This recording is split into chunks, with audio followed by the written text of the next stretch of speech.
11 నేను మిమ్మల్ని గుర్చిన ఉద్దేశించిన సంగతులను నేనెరుగుదును. రాబో కాలమందు మీకు నిరీక్షణ కలుగుగా అవి సమాధానకరమైన ఉద్దేశములే గాని హానికరమైనవి కావు. మరొకసారి చదువుతాను, వింటారా? నేను మిమ్మల్ని గుర్చిన ఉద్దేశించిన సంగతులను నేనెరుగుదును. రాబో కాలమునందు మీకు నిరీక్షణ కలుగునట్లుగా అవి సమాధానకరమైనటువంటి ఉద్దేశములే కానీ హానికరమైనవి కాదు. ప్రార్థన. మహాగణుడైన తండ్రి, ప్రేమగల దేవా, మహా ఉన్నతమైనటువంటి దేవుణ్ణి ఈ ఉదయవేళ స్థుతించడానికి మాకు ఇచ్చినటువంటి ఈ తరుణాన్ని బట్టి మీకు స్తోత్రాలు అయా. సీసీ టీమును మాకు ఇచ్చిన విధానాన్ని బట్టి కూడా మీకు స్తోత్రాలు అయా. మరి అయా, ఈ టీములో ఉన్నటువంటి అందరూ నాయన ప్రభువా గొప్పవారు, కానీ నేనే ఎన్నిక లేనివాడిని అయ్యా. అయ్యా, దీనును ఏ యోగ్యత లేనివాడిని ప్రభువా, మీకు స్తోత్రాలు. జ్ఞానం లేనివాడిని, ఆరోగ్యం లేనివాడిని అయినను నైనా ప్రభువా, మీరు మాట్లాడుతున్న విధానాన్ని బట్టి కూడా మీకు స్తోత్రాలు. ఎన్నిక లేని నా పట్ల మీరు చూపుతున్న మహాకృపకై వందనాలు తండ్రి. అయ్యా, మా పట్ల మీరు కరుణా కటాక్షం చూపించండి. ఈ మాటలని వివరించడానికి నేను యోగ్యుని కాను అయా. జ్ఞానం లేని ప్రభువా, నోటి మాంద్యం కలిగిన వాడిని అయా. మీరు మమ్మల్ని మీరే మాట్లాడండి. మేము మాట్లాడటం వల్ల ప్రయోజనం లేదు, కానీ మీ నామానికి మహిమ ఘనత ప్రభావం అర్పించుకుంటూ యేసు నామములో అడిగి వేడుకుంటున్నాం తండ్రి, ఆమేన్. పిల్లరా, ఈ మాటలు ఇర్మియా భక్తుడు ప్రవచిస్తున్నాడు ఇశ్రాయేళ్ల గురించి. ఇశ్రాయేలు యొక్క ప్రజల గురించి అనేకులు బోధించారు. మోషే నాయకత్వంలో జరిగినటువంటి అద్భుత కార్యాలు ఇశ్రాయేలు ప్రజలు చూశారు. అయినా దేవుణ్ణి మరచిన వారుగా ఉంటున్నారు. పదే పదే తప్పిపోవటం జరుగుతా ఉన్నది విషయాలు ఇవి. అయితే దేవుడు వారికి అభయం ఇస్తున్నాడు, మాట ఇస్తున్నటువంటి దేవుడు. నేను మిమ్మల్ని గురించి ఉద్దేశించినటువంటి సంగతులను నేను ఎరుగుదును. రాబో కాలమందు అంటే భవిష్యత్తు కాలంలో జరుగుతున్నటువంటి భవిష్యత్తులో జరుగుతున్నవి రాబోయే దినాల్లో కూడా మీకు క్షేమమే కలుగుతుంది, కానీ మీకు హాని మాత్రం జరగదు అని వాగ్దానం ఇచ్చినటువంటి దేవుడు. కానీ ఇశ్రాయేలీలు ఐగుప్తులో ప్రతిదీ చూశారు, అద్భుత కార్యాలు చూశారు, ఫరో ముందు గొప్ప గొప్ప కార్యాలు చూశారు. అయినా తప్పిపోతా ఉన్నారు. సాతానుడు వారికి ఇచ్చినటువంటి గొప్ప బహుమానం అంటే వెంటనే మనసు మార్చుకోవటం. అయినా మళ్ళా ఆశ్చర్యకార్యాలు చూడటం, గొప్ప కార్యాలు చూస్తా ఉన్నారు. అయినా దేవుడు వారికి అభయమిస్తున్నాడు. అయ్యా, మీకు మేలు జరుగుతుంది కానీ కీడు జరగదు. అరణ్యములో నడుస్తున్నప్పుడు, అరణ్యములో నీళ్లు లేకపోయినప్పుడు నీళ్లను బండలో నుంచి తప్పించినటువంటి దేవుడు గొప్పవాడు. అరణ్యములో మారానే సేదు ప్రాంతంలో నీళ్లు లేనప్పుడు ఒక కొమ్మ నరికివేయగా ఆ నరికివేయబడినటువంటి క్రీస్తు ప్రభువారు మన కోసం మా కలవరి శిలువలో మరణించాడు. అంతేనా? పిల్లరా, గమనించండి. ఆయన ఎరిగిన దేవుడు, ఆయన చూసిన దేవుడు, ఆయన మాట్లాడే దేవుడు, ఆయన బలవంతుడైనటువంటి దేవుడు. ఇశ్రాయేలును కాపాడువాడు కొనకడు, నిద్రపోడు. రెండవదిగా ఏంటంటే, మానవునికి శోధన వస్తుంది. అది మరి శోధన అంటే ఎట్లా అంటే, అది జబ్బుపూర్వకంగా కావచ్చు, బాధపూర్వకంగా కావచ్చు, ఆర్థికంగా కావచ్చు. ఏదైనా కానీ ఒక మానవునికి దెబ్బ తగిలినప్పుడు మరలా బైబిల్లో ఉన్నటువంటి గొప్ప వ్యక్తి ఎవరంటే యోబు భక్తుడు. యోబు గురించి మనకు తెలిసిన విషయమే. కానీ యోబు సమస్తమును కోల్పోయినప్పటికీ, సమస్తము దాన్ని మరి సాతానుడు వచ్చి తీసివేసినప్పుడు ఆఖరికి యోబుతోనూ దేవునికి మధ్య అనుసంధానమైన వాడు సాతానుడు. ఆ సాతానుడు అనేక బాధలు పెట్టినప్పటికీ, అయ్యా, యోబుకు అన్ని ఇచ్చావు, మరి ఆరోగ్యం పోలేదు కదా అని దేవునితో అంటాడు. కాబట్టి ఆ ఆరోగ్యం కూడా తీసేయమని ఆజ్ఞ ఇస్తాడు దేవుడు. దేవుడు ఆజ్ఞ ఇయ్యగా అరికాల మొదలుకొని నన్నెత్తి వరకు కురుపులతో కూర్చొని బూడిదలో కూర్చొని ఉంటాడు. అప్పుడు ఆమె భార్య వచ్చి ఒక మాట అంటది. ఏబు గ్రంథము 2 అధ్యాయం 9 వచనములో, ఇంకను నువ్వు యథార్థతను వదలకుందువా, నీ దేవుని దూషించి మరణము కమ్మని అంటది. ఇంకా దేవుడు దేవుడు అంటూనే ఉన్నావు. ఏమి దేవుడయ్యా, ఇంకా ఈ ఆస్తి పోయింది, పిల్లలు పోయారు, సమస్తము కోల్పోయినాము, ఆఖరికి శరీరం కూడా అయిపోయింది. ఇంకా ఏముంది మనకు? నీవు నీవు యథార్థతను వదిలి నీ దేవుని దూషించి మరణం గమ్మని భార్య కూడా అంటది. కానీ పిల్లరా గమనించండి, ఏబు అక్కడ చక్కని ఒక మాట అంటాడు. దేవుని వలన మనం కీడు అనుభవించాము, మేలు అనుభవించాము, మనము కీడు అనుభవించుట తగదా అంటాడు. ఆమెను సున్నితంగా అంటాడు. ఆమెకు నొప్పి తగలకుండా మూర్ఖురాలు మాట్లాడుతున్నట్టు, లోకస్తులు మాట్లాడుతున్నట్టు నువ్వు మాట్లాడుతున్నావు. కానీ దేని వలన మనం మేలు అనుభవించినాము, కీడు అనుభవించుట తగదా అంటాడు. కాబట్టి పిల్లరా, దేవుని యొక్క ప్రణాళికలు ఉన్నటువంటి నీవు నేను ఆయన మేలే చేయటానికి ఇష్టపడుతున్నాడు, కానీ కీడు చేయటానికి మాత్రం ఇష్టపడని దేవుడు ఆయన. ఎందుకంటే నువ్వు క్షేమంగా ఉంటే నువ్వు మంచిగా ఆరాధన చేస్తావు, నువ్వు క్షేమంగా ఉంటే ఆయన్ను స్తుతిస్తావు, నువ్వు క్షేమంగా ఉంటే ఆయన్ను కొనియాడతావు, అంతేకాదు గంతులు వేస్తావు, ఆనందంతో గంతులు వేస్తావు. అందుకనే భక్తుడైనటువంటి ఏబును సమస్తము కోల్పోయినా చివరిగా లాస్ట్ గా మొత్తం ఇచ్చేస్తాడు ఆయన. 42 అధ్యాయం 10వ వచనంలో చూసినట్లయితే ఆయనకు మొత్తం సమస్తము ఇచ్చివేసినట్టుగా అక్కడ రాయబడి ఉన్నది. పిల్లారా గమనించండి, కుమారులను కాదు, కుమారులను అంతేకాదు పోగొట్టుకునే డబలుగా ఇచ్చేస్తాడు. అందుకని భక్తుడైనటువంటి ఏబు గ్రంథం రాయబడినటువంటి మాట ఏంటంటే, ఏబు కుమార్తెలలో అంత సౌందర్యవంతులు లేరంట. అలాంటి వారిని దేవుడు వారికి ఇచ్చాడు. సమస్తం కోల్పోయినా, వ్యాధి వచ్చినా, బాధ వచ్చినా, కష్టం వచ్చినా, నష్టం వచ్చినా దేవుని యొక్క ప్రణాళికలు నీవు ఉన్నావు. అందుకనే దావీదు మహారాజు అంటాడు కదా, 139వ కీర్తన అనుకుంటా, 139వ కీర్తన అనుకుంటా, 16వ వచనములో, అయ్యా నేను పిండమును ఉండగా నీ కనులు నన్ను చూసినవి అన్నాడు. మానవుని యొక్క ప్రణాళిక, మానవుని యొక్క పుట్టుక, తల్లి గర్భములో బీజమై పుట్టుక పడకముందే ఆయన ఎరిగిన దేవుడు. ఈ విధంగా ఈ మనిషి బాధపడాలా, ఈ విధంగా ఈ మనిషి కష్టపడాలా, ఈ విధంగా ఈ మనిషి మరలా తిరిగి నా యొద్దకు రావాలని చెప్పి ఆయన ఏర్పరచుకున్నటువంటి దేవుడు. అందుకనే అంటాడు కదా, అయ్యా నేను పిండమునయ్యుండగా నీ కనులు నన్ను చూసినవి అంటాడు. అందుకని ఇంకొక వ్యక్తిని మనం పరిచయం చేసుకుందాం. యోసేపు కూడా అలానే ఉంటాడు. తన అన్నల చేత శోధింపబడి, కొట్టబడి, ఇస్మాయేలీయులకు 13వ ఏట ఆయన అమ్మివేయబడతాడు. అమ్మివేయబడినటువంటి యోసేపు అక్కడ ఐగుప్తులో ఫరో యొద్ద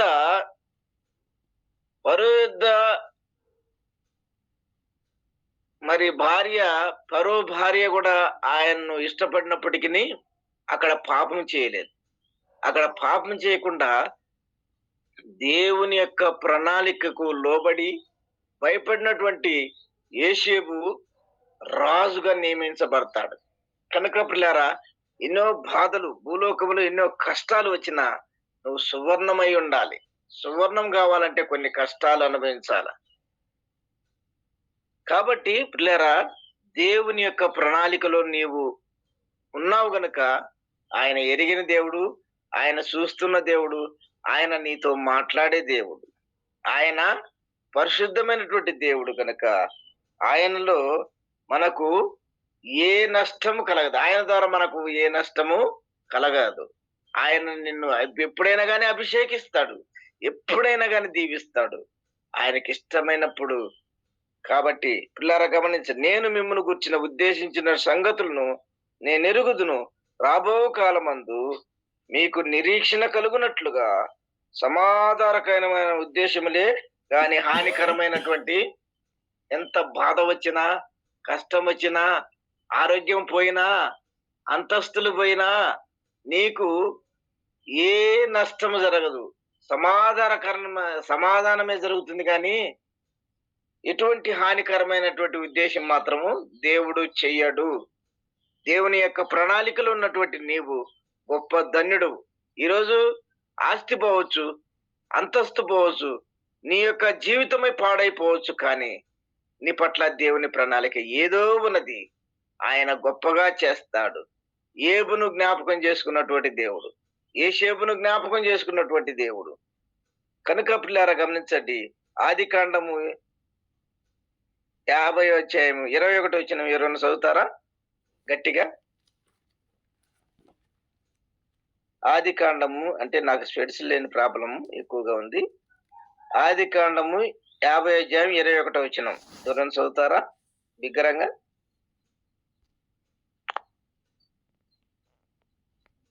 ఆన్లైన్ లో ఉన్నారు బ్రదరు. కాబట్టి కాబట్టి భయపడకుడి, నేను మిమ్మల్ని మీ పిల్లలను పోషించదని చెప్పి వారిని ఆదరించి వారితో ప్రీతిగా మాట్లాడాను. యాకోబుకు కరువు వచ్చింది. యోసేపు ఐగుప్తులో యోసేపు ఉన్నాడని తెలియదు కానీ ఐగుప్తు రాజు యొద్ద ధాన్యం ఉన్నదని చెప్పి అక్కడికి వెళ్ళారు. తర్వాత ఆ స్టోరీ అంతా మనందరికి తెలుసు. కానీ యోసేపును వారిని చూసి మన అన్నలు వచ్చినారని చెప్పు జరగబోయే సంగతులు దేవునికి తెలుసు కనుక దేవుని యొక్క ప్రణాళిక మరి యోసేపు మీద ఉంది. యోసేపును రాజుగా చూస్తారు. నిజంగా ఆయన కళ నెరవేరింది అక్కడ. కాబట్టి పిల్లరా గమనించండి, మొట్టమొదటిగా ఫస్ట్ కలలు కనిన వాడు వస్తున్నాడని చెప్పి వారు శోధించారు, బాధించారు. కానీ వారి పన ఒక్కటి నిలబడి, యోసేపు పన ఒక్కటి నిలబడింది. యోసేపుకు అన్నలందరూ మరి సాష్టాంగ పట్టడం కూడా జరిగింది. కనుక పిల్లరా దేవుని యొక్క ప్రణాళిక ముందుగానే యోసేపుకు తెలుసు. కనుక దేవుని యొక్క గొప్పతనాన్ని మనము వివరించాలి. దేవుని యొక్క ప్రణాళికలు ఉన్నటువంటి నీవు ధన్యురాలవు. ఈ భూలోకంలో అనేక బాధలు రావచ్చు, కష్టం రావచ్చు, శోధన రావచ్చు, వేదన రావచ్చు, వ్యాధి రావచ్చు. కానీ పిల్లారా గమనించండి, దేవుడు నీ పట్ల ఒక ప్రణాళిక కలిగి ఉన్నాడు. అది సమాధానకరమైనదే గాని నిన్ను బాధపరిచేది కాదు. కనుక హానికరమైనవి ఆయన చేయడు. కనుక నువ్వు బంగారం కావాలని చెప్పి, ఒక స్వచ్ఛమైనటువంటి బంగారం కావాలని చెప్పి నీకు కొన్ని ఇబ్బందులు కలుగజేస్తాడు, కొన్ని బాధలు పెడతాడు. ఆ బాధల్లో ఇద్దరు వ్యక్తులు మనం చూశాం. ఒకటి యోబును మనం జ్ఞాపకం చేసుకున్నాం. మరి తర్వాత యోసేపును యోసేపు అన్నలు కొట్టి చంపివేయకుండా ఇస్మాయిల్ కమ్మటం వల్ల అది దేవుని ప్రణాళిక. ఆయన ఐగుప్తు రాజుకు రాజు అయ్యాడు. కనుక పిల్లారా గమనించండి, దేవుని ప్రణాళిక నీ పట్ల ఏదో ఉంది కనుక నిబ్బరం కలిగి ధైర్యంగా ఉండి, భూలోకంలో శ్రమ వచ్చినా, బాధ వచ్చినా, కష్టం వచ్చినా నువ్వు సువర్ణం కావాలని చెప్పి అది దేవుని ప్రణాళిక. గాని నీకు సమాధానకరమైనటువంటి వార్తే ఆయన నీకు చెబుతాడు గాని ఏది కూడా హాని కలగజేయడు. కనుక ధైర్యంగా ఉండు. ఒకవేళ ఉద్యోగంలో ఫెయిల్ అయ్యావా, లేకపోతే ఆర్థికంగా కృంగి ఉన్నావా, లేకపోతే ఆరోగ్యపరంగా పూర్తిగా పోయినావా, కానీ దేవుని ప్రణాళిక ఏదో ఉన్నది. ఆయన పట్ల నీ కనికరం ఉన్నది కనుక మరి CCM టీంలో ఉన్నటువంటి మనకు కూడా ధైర్యంగా ఉండండి. ప్రేమ కలిగిన దేవుడు మనకు ఉన్నాడని చెప్పి ముందుకు సాగుదాం. పిల్లారా గమనించండి, అదేవిధంగా సామెతల గ్రంథంలో 3వ అధ్యాయం 5, 6 వచనాల్లో ఒక మాట రాయబడింది. 3వ అధ్యాయం సామెతల గ్రంథము.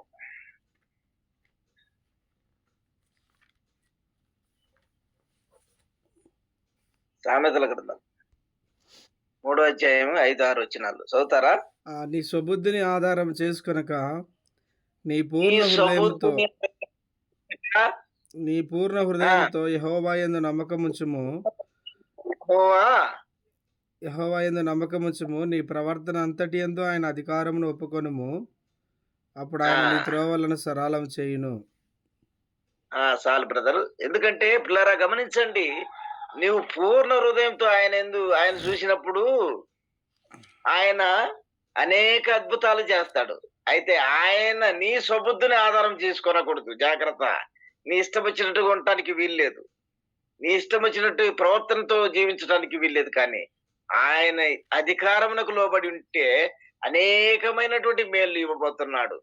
అనేకమైనటువంటి మేలు ఇవ్వటానికి ఆయన ఇష్టపడుతున్నాడు. కనుక పిల్లారా గమనించండి, దేవుని యొక్క ప్రణాళికలో ఉన్నటువంటి నీవు ధన్యుడవంతే.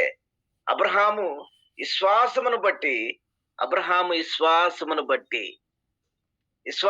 బట్టి అనేకులకు తండ్రి అయినాడు. ఎట్లయినాడు? విశ్వాసమును బట్టి. హెబ్రీ పత్రికలో మాట రాయబడినటువంటి మాట 11వ అధ్యాయము 1వ వచనం. హెబ్రీయులకు రాసిన పత్రిక 11వ అధ్యాయం 1వ వచనం. చదవండి బ్రదర్. విశ్వాసమును బట్టి చదవండి. విశ్వాసమున్నది 11వ అధ్యాయం.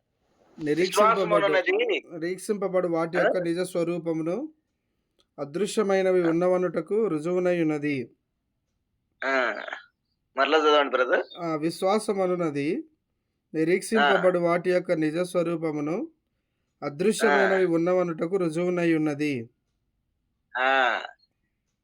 వాస్తవానికి విశ్వాసం లేకుండా మనం జీవించటము అసాధ్యం. ఎందుకంటే విశ్వాసం ఉండాల. ఆయన అబ్రహామును జ్ఞాపకం చేసుకున్నటువంటి దేవుడు. ఎట్లా అబ్రహామును జ్ఞాపకం చేసుకున్నాడు? అయ్యా, సమస్తం నాకు ఇచ్చావు కానీ నాకు పిల్లలు లేరు అన్నాడు.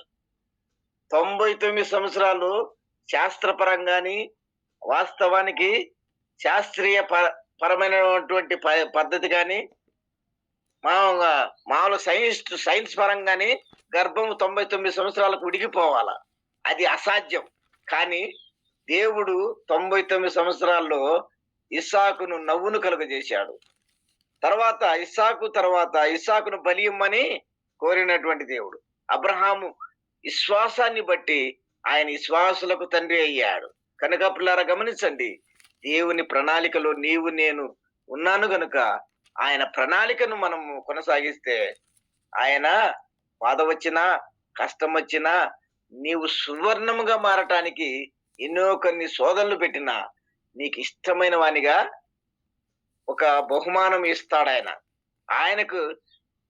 ఆయనకి ఇష్టమైన వానిగా ఉండాల. నీ స్వబుద్ధిని ఆధారం చేసుకోవద్దు సుమా. జాగ్రత్త కలిగి దేవుని యొక్క ప్రణాళికలు ముందుకు వెళ్తే కనుక ఒకసారి మరి ఎన్నో బాధలు వచ్చినప్పుడు కృంగిపోతావు. శ్రమ దినమున కృంగిన వాడు శాతగాని వాడు అవుతాడని బైబిల్ గ్రంథంలో రాయబడింది. నువ్వు శ్రమ వచ్చిందని నువ్వు కృంగిపోవద్దు. నీకు నిరీక్షణ ఎవరున్నారు? ప్రభువైన క్రీస్తు. ఆయన నీ కోసం ప్రాణం పెట్టాడు. నీ దరిద్రతను పోగొట్టడానికి ఆ కలువరి శిలువలో ప్రాణమే అర్పించాడు. రక్తమంతా కార్చినాడు. రక్తం కార్చి నిన్ను సువర్ణముగా పరలోకములో వారసునిగా ఉంచాడు. కనుక ఆయన పొందినటువంటి దెబ్బల చేత నీకు స్వస్థత, ఆయన పొందినటువంటి గాయముల చేత నీకు నెమ్మది, ఆయన పొందినటువంటి కార్చినటువంటి రక్తము ద్వారా నీకు పరలోకములో నివసించటానికి, దేవునితో కలిసి జీవించటానికి గొప్ప భాగ్యాన్ని ఇచ్చాడు. పిల్లారా గమనించండి, దేవుని ప్రణాళికలో నీవు ఉన్నావు గనుక గొప్ప ధన్యుడు. చివరిగా ఒక మాట చదువుతాను చూడండి. రోమపత్రిక 8వ అధ్యాయం 8వ వచనం చదువుతారా? చివరి మాట, రోమపత్రిక 8:8. కాగా శరీర స్వభావం కలవారు దేవుని సంతోషపరచనేరరు. అంతేనా? అవునా? దేవుని ఆత్మ మీలో నివసించిన ఎడల మీరు ఆత్మ స్వభావం గలవారే గాని శరీర స్వభావం గలవారు కారు. ఎవడైనా క్రీస్తు ఆత్మ లేని వాడైతే వాడు ఆయన వాడు కాడు. Okay, thank you brother. ఎందుకంటే మన యొక్క శరీర కోరికలు కాదు కానీ దేవుని యొక్క ఉద్దేశంతో ఆయనతో వెళ్ళినప్పుడు ఆయన నిన్ను సువర్ణంగా మారుస్తాడు. అంతే. ఒక బంగారపు కడ్డీని తీసుకొచ్చి బంగారంతోనే మెడలో వేసుకోలేము కదా, అది తీసుకురావాలా. తీసుకొచ్చి మామూలుగా కంసలవాని దగ్గరికి తీసుకొస్తే వాడు దాన్ని కొలిమిలో వేస్తాడు. కొలిమిలో వేయబడినప్పుడు అది కరగబడి, దంచబడి ఒక ఒక మూసలో పోయగా అది మన ఆకారం కలిగినటువంటి ఒక ఉంగరం గాని, చైన్ గాని తయారై ఒక రాజు యొద్దకు పోతే, ఆహా! రాజు మెడలో ధరించబడినటువంటి బంగారపు కడ్డి. కనుక పిల్లరా, నీవు ఆ విధంగా నలగొట్టబడాలి. అది దేవునికి ఇష్టం. కనుక పిల్లారా గమనించండి. శోధన వచ్చిందని, బాధ వచ్చిందని, కష్టం వచ్చిందని ఇద్దరు వ్యక్తులను మనం జ్ఞాపకం చేసుకున్నాం. ఒకటి ఏబును జ్ఞాపకం చేసుకున్నాం. ఏబు అన్ని సమస్తం కోల్పోయినా చివరికి మొత్తము ఇచ్చేశాడు. ఆఖరికి కుమార్తెలు చనిపోయినా ఆ నగరంలో లేనటువంటి కుమారులను అంత అందమైన సౌందర్యంగా కలిగినటువంటి కుమార్తెలు నిచ్చాడంట. ఏబు గ్రంథం చివరి అధ్యాయంలో ఆ మాటలు రాయబడి ఉన్నాయి. కనుక పిల్లారా గమనించండి. లేఖనాలు మన కోసమే రాయబడి ఉన్నాయి. నిరీక్షణ అనేది మన కోసమే రాయబడి ఉంది. ఎందుకంటే మానవుడు తప్పిపోవడం వాస్తవము. అది జరుగుతున్నటువంటి సిచ్యువేషన్.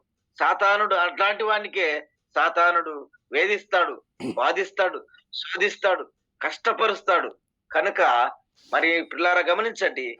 దేవుని యొక్క ప్రణాళిక నీ మీద ఉన్నది. ఏదో ఒక ప్రణాళిక ఉన్నది. ఇశ్రాయేలును కాపాడువాడు కొనకడు, నిద్రపోడు అని వాగ్దానం చేసినటువంటి దేవుడు గనక, ఆయన ప్రణాళికలు మనం ఉన్నాం గనక ఆయన వైపు చూస్తూ ముందుకు సాగుదాం. మరి సమయం ఇచ్చినటువంటి పెద్దలకు మరి మీ అందరికి నా వందనాలు. పిల్లారా, ఇది మరి